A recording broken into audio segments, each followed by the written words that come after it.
Joseph यांनी खालीलप्रमाणे शेअर्समध्ये गुंतवणूक केलेली आहे आणि त्यांनी केलेली एकूण गुंतवणूक काढायची आहे. तर कंपनी यासाठी आपल्याला दिलेलं आहे दर्शनी किंमत ₹2 आधी मूल्य 18 रुपये असलेले 200 रुपये शेअर्स असं दिलेलं आहे.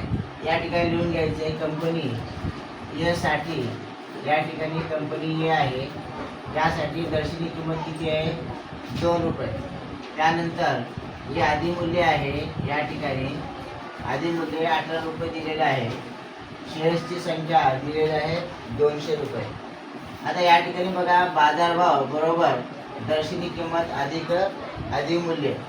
आता दर्शनी किंमत 2 आहे आणि आधी मूल्य किती आहे? या ठिकाणी हे 18 आहे.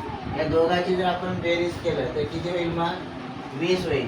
आता एकूण गुंतवणूक शेअरची संख्या गुणिले बाजार गुणिले हे 20, ह्याच्या दोघांचं गुणाकार केलं या ठिकाणी किती आलं? मग हे 4000 रुपये.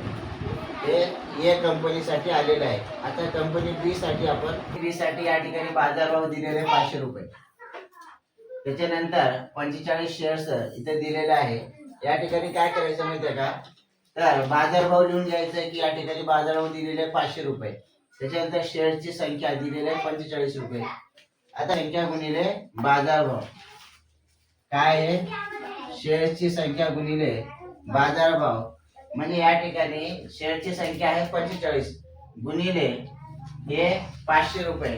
याचा जर गुणाकार केला आपण, बघा हे दोन्ही 2 शून्य 2 शून्य लिहून टाकलं. या ठिकाणी 5 5 5 25 ला 5 हातचे 2 5 20 म्हणजे 22,500 रुपये कंपनी बी साठी आलेली किंमत आहे.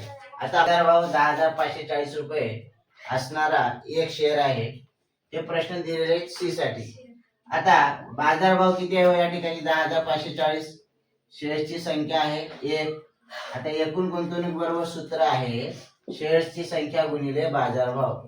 आता या ठिकाणी बघा, शेअर्सची संख्या किती आहे? 1 गुणिले बाजारभाव किती आहे? 10,540.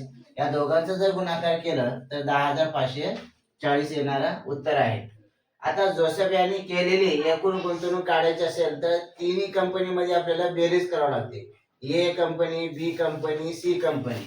इथं बघा, कंपनी ए मध्ये केलेली गुंतवणूक प्लस कंपनी बी मध्ये केलेली गुंतवणूक प्लस कंपनी सी मध्ये केलेली गुंतवणूक, या सर्वांची बेरीज केला आपण तर या ठिकाणी बघा, ए मध्ये 4000 आहे, बी मध्ये 22,500 आहे आणि सी मध्ये गुंतवणूक केलेली 10,540 रुपये रक्कम आहे. या सर्वांची जर बेरीज केलं, या सर्वांची बेरीज 37,040 रुपये आलेली आहे. जोसेफ यांनी केलेली एकूण गुंतवणूक किती आहे?